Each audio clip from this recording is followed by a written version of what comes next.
দেখুন, ইতিহাস কিন্তু অনেক পুরাতন।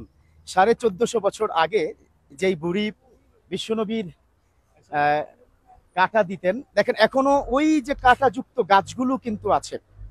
এখনো সেই কাঁটাযুক্ত যে কাঁটা দিতেন।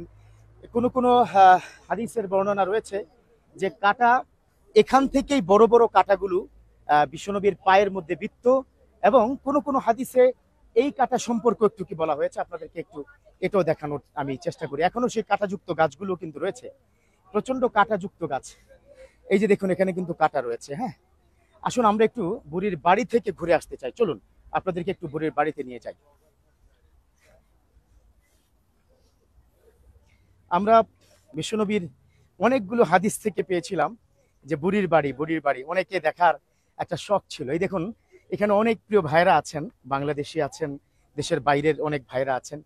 এইসা this is the house of old women. এটাই সেই বুড়ির বাড়ি। আপনি অবাক হয়ে যাবেন, এটা আজকের কথা নয়। 1450 বছর আগের কিছু স্থাপনা এখনো কিন্তু রয়ে গেছে।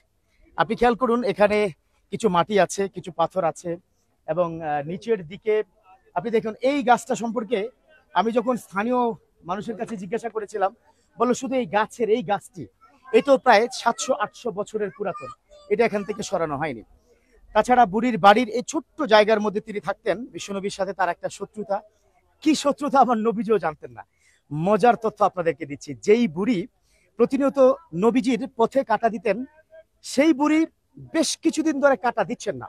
প্রথম দিন দেয়নি, দ্বিতীয় দিন দেয়নি, তৃতীয় দিন বিশ্বনবী জিজ্ঞাসা করলেন ঘটনা কি, বুড়ি কেন কাটা দিচ্ছে না, আমি কেন রাস্তার মধ্যে কাটা দিচ্ছি না। কয়েকজন সাহাবাকে পাঠালেন, তারা গেলেন, গিয়ে দেখলেন যে বুড়ির প্রচন্ড জ্বর। জ্বরের কারণে বুড়ি আর ওই পথে কাটা দিতে পারেননি। আলহামদুলিল্লাহ, বিশ্বনবী নিজে গিয়েছেন, বুড়ির বাড়িতে গিয়েছেন, গিয়ে সেখানে ঘুরে বুড়ির বাড়িতে গিয়ে বুড়ির ট্রিটমেন্ট তিনি করেছেন। আল্লাহু আকবার! কতটা অসাধারণ নবী আমার ছিলেন, যে নবীর পথে কাটা দিয়ে নবীকে কষ্ট দিয়েছেন, সেই নবীজি আবার এই বুড়ির বাড়িতে এসে কিন্তু আপনার মানে তারকে সেবা শুশ্রূষা করেছেন। আরেকটি স্পট আছে, আমরা সেই স্পটটিতে একটু যেতে চাই।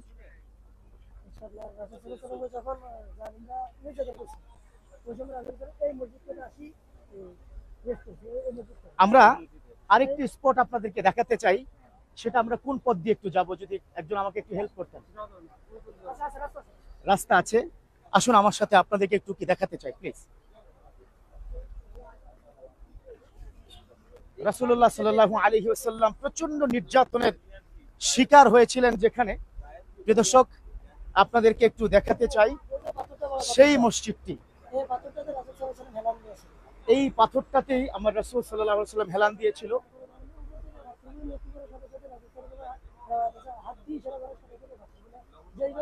পাথর দেখুন, আপনাদেরকে একটা অলৌকিক ঘটনা দেখাতে চাই, আমাকে ইকবাল সহযোগিতা করেছে। সেটা হচ্ছে বিশ্বনবী সাল্লাল্লাহু আলাইহি ওয়াসাল্লাম, আপনি দেখুন পাথর এখনো যে অবস্থা আছে 1450 বছর পূর্বে এই পাথর এভাবেই ছিল। এই পাথরগুলো প্রচন্ড বাতাসের গতিতে নিচে যখন নামবে, আশেপাশের যারা ছিল তারা নবীজির কাছে বলতেন যে পাথরগুলো টুকরো টুকরো হয়ে নিচে পড়ছে, আমাদের অনেক মানুষ মারা যেতে পারে। আমার নবীজি হাত দিয়ে ইশারা দিয়েছেন, এই পাথর 1450 বছর আগে যেমন ছিল এখনো পাথর ঠিক তেমনই আছে।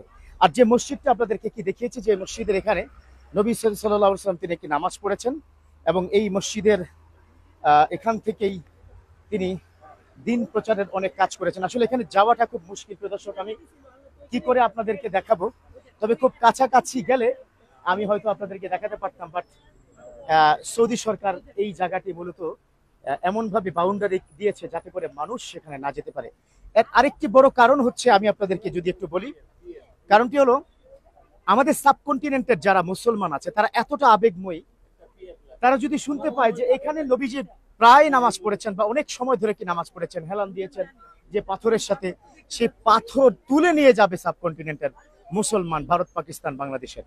এতটা আবেগতাড়িত এই বাংলাদেশের মানুষজন, যার কারণেই সৌদি সরকার সেটা মনে করে আলাদা একটা বাউন্ডারি করে দিয়েছেন যাতে করে সেখানে মানুষ না যেতে পারেন। যাই হোক, আলহামদুলিল্লাহ, আপনারা বারবার আমাকে রিকোয়েস্ট করেছিলেন বুড়ির বাড়ি, নবীজি যেখানে কি নামাজ পড়তেন সেখানটা একটু আপনি কি দেখাবেন। পাশাপাশি পাহাড়ের সে অলৌকিক দৃশ্যটিও আপনাদেরকে দেখিয়েছি। আলহামদুলিল্লাহ, আমি খুব চেষ্টা করব যতদিন এখানে আছি প্রত্যেকটা জায়গার ঐতিহাসিক নিদর্শনগুলো আপনাদেরকে দেখানোর জন্য। সবাই ভালো থাকবেন, নবীজিকে ভালোবাসবেন, নবীজির ভালোবাসাই কিন্তু ঈমান, আর নবীর সাথে হবে তখন ইনশাআল্লাহ জান্নাত।